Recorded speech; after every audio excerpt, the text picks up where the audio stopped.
Hello smileys, welcome to Lahan diaries. Taiwan ఎక్కడుంది? తైవాన్లో famous ఏంటి?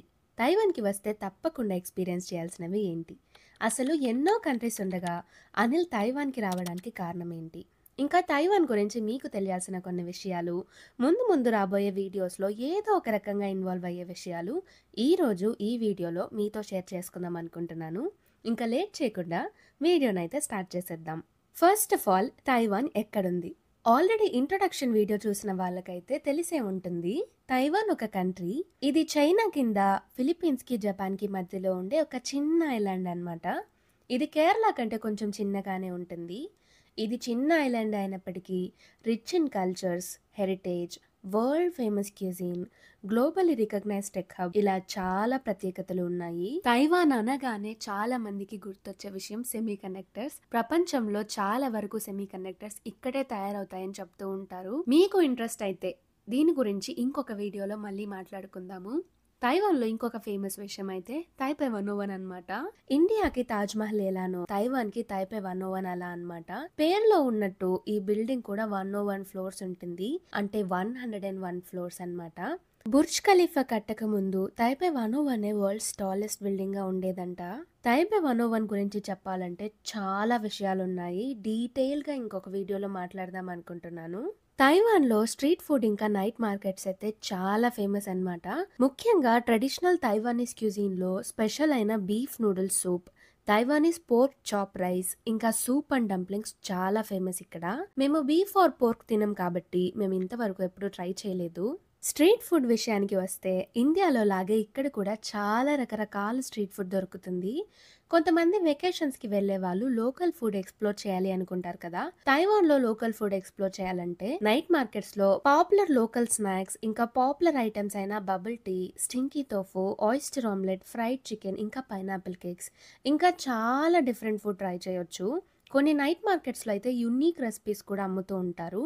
నేనైతే ఒక నైట్ మార్కెట్లో క్రోకడైల్ని పెట్టి ఏదో డిష్ అమ్మడం చూసా. అదేంటో నాకు డీటెయిల్గా తెలీదు. ఈసారి వెళ్ళినప్పుడు కనుక్కొని మీతో కూడా షేర్ చేస్తాను. Tourist attractions. తైవాన్కి వెకేషన్కి వస్తే చూడాల్సిన ప్లేసెస్ చాలా ఉన్నాయి.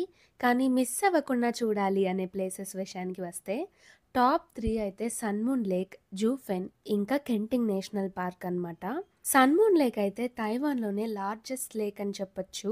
సన్మూన్ లేక్ చాలా బాగుంటుంది. మేమైతే రంజిత్ అన్న తైవాన్కి వచ్చినప్పుడు కలిసి వెళ్ళాము.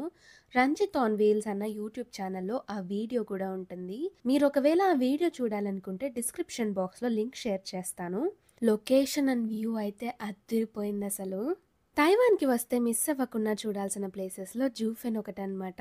జూఫెన్ ఒక ఓల్డ్ స్ట్రీట్. ఈ స్ట్రీట్ చాలా బాగుంటుంది. ఇక్కడ ఎంతసేపు ఉన్న బోర్ కొట్టదు నాకైతే. కొత్త కొత్త ఫుడ్ ఎక్స్ప్లోర్ చేయొచ్చు. స్ట్రీట్ మొత్తం లాంతన్స్ ఉంటాయి. క్యూట్ లిటిల్ థింగ్స్ చాలా ఉంటాయి ఇక్కడ. సావనీర్స్ తీసుకోవడానికి ఇది పర్ఫెక్ట్ ప్లేస్ అనిపిస్తుంది నాకైతే. ఇక్కడికి వచ్చాక మిస్ అవ్వకుండా చూడాల్సిన ప్లేస్ అయితే కెంటింగ్ నేషనల్ పార్క్ అన్నమాట. తైవాన్లోని ఇది సదరన్ మోస్ట్ నేషనల్ పార్క్. ఇది ట్రాపికల్ క్లైమేట్ కి, బీచెస్ కి, వాటర్ స్పోర్ట్స్ కి పెట్టింది పేరు. ఇంతే కాకుండా దీని చుట్టుపక్కల ఎక్స్ప్లోర్ చేయడానికి చాలా ఉన్నాయి. తైవాన్లో ఉండే వాళ్ళకైతే లాంగ్ వీకెండ్ కి ఇది ఒక పర్ఫెక్ట్ డెస్టినేషన్ అని చెప్పొచ్చు. డిఫరెన్సెస్. ఇండియాకి తైవాన్కి కంపేర్ చేస్తే చాలా డిఫరెన్సెస్ కనిపిస్తాయి. కానీ డైలీ బేసిస్లో పర్టికులర్గా కనిపించే డిఫరెన్సెస్ మాత్రం టైమ్ జోన్, కరెన్సీ, ఇంకా లాంగ్వేజ్ అన్నమాట. టైమ్ జోన్ విషయానికి వస్తే యూనివర్సల్ టైమ్ కోఆర్డినేటర్ ప్రకారం ఇండియాకి +5:30 ఉంటే తైవాన్కి +8 ఉంటుందన్నమాట. అంటే ఇండియాకి తైవాన్కి 2.5 hours అహెడ్ అన్నమాట. ఇంకా డీటెయిల్గా చెప్పాలంటే ఇండియాలో 1 PM అయితే ఇక్కడ 3:30 PM అవుతుంది. లాంగ్వేజ్ విషయానికి వస్తే తైవాన్లో అఫీషియల్ లాంగ్వేజ్ అయితే మాండ్రిన్ చైనీస్ అన్నమాట. కానీ చాలా వరకు తైవానీస్ హొక్కేన్ ఇంకా హక్కా కూడా మాట్లాడుతూ ఉంటారు. ఇంగ్లీష్ అయితే చాలా తక్కువగా మాట్లాడతారు. మేము ఇక్కడ వాళ్ళతో కమ్యూనికేట్ చేయడానికి బేసిక్ చైనీస్ తో మేనేజ్ చేస్తూ ఉంటాము. ఒకవేళ కొంచెం కాంప్లికేటెడ్ అనిపిస్తే గూగుల్ ట్రాన్స్లేట్ యూస్ చేస్తాము.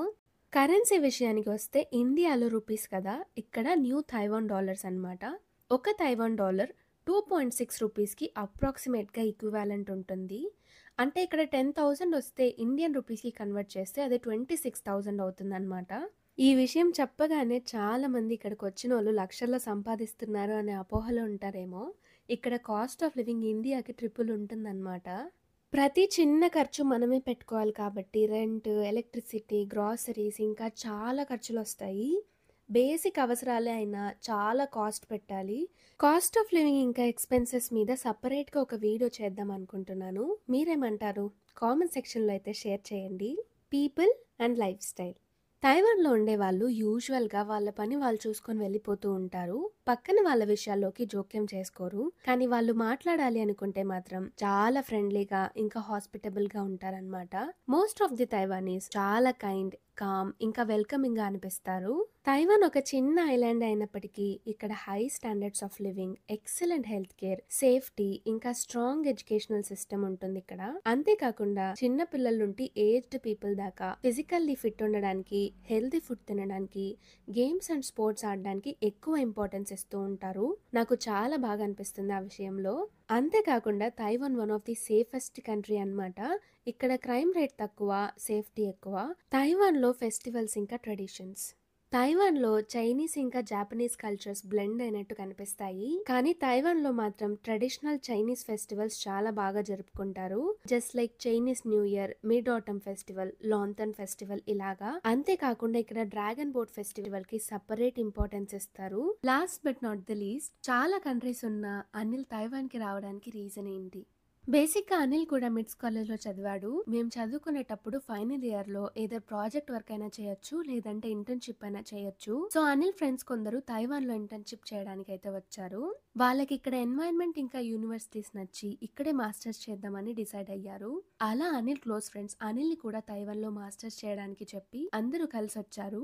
అలా తైవాన్‌కి వచ్చి మాస్టర్స్ ఫినిష్ చేసి వెంటనే జాబ్ తెచ్చుకొని ఇప్పుడు ఇలా సాగుతుందన్నమాట. తైవాన్‌కే రావాలి అని ప్రీ ప్లాన్స్ అయితే ఏమీ లేవు. కానీ ఇక్కడికి రావడానికి మాత్రం వాళ్ళ ఫ్రెండ్సే మేజర్ రీజన్ అని చెప్తూ ఉంటాడు. నేను చెప్పాలనుకున్నవి చాలా వరకు కవర్ చేశానే అనుకుంటున్నాను. ఇంకా చెప్పాల్సినవి చాలా ఉన్నాయి. ఇంకా ముందు ముందు వీడియోస్‌లో అవి కూడా మీతో షేర్ చేసుకుంటాను. ఇందులో ఇంక్లూడ్ చేసిన టాపిక్స్ ఏవైనా డీటెయిల్‌గా కావాలి అనుకుంటే కామెంట్ సెక్షన్‌లో అయితే షేర్ చేయండి. ఈ వీడియోకి ఇంతే. మరో వీడియోతో మీ ముందుకొస్తాను. అంతవరకు సెలవు. బాయ్.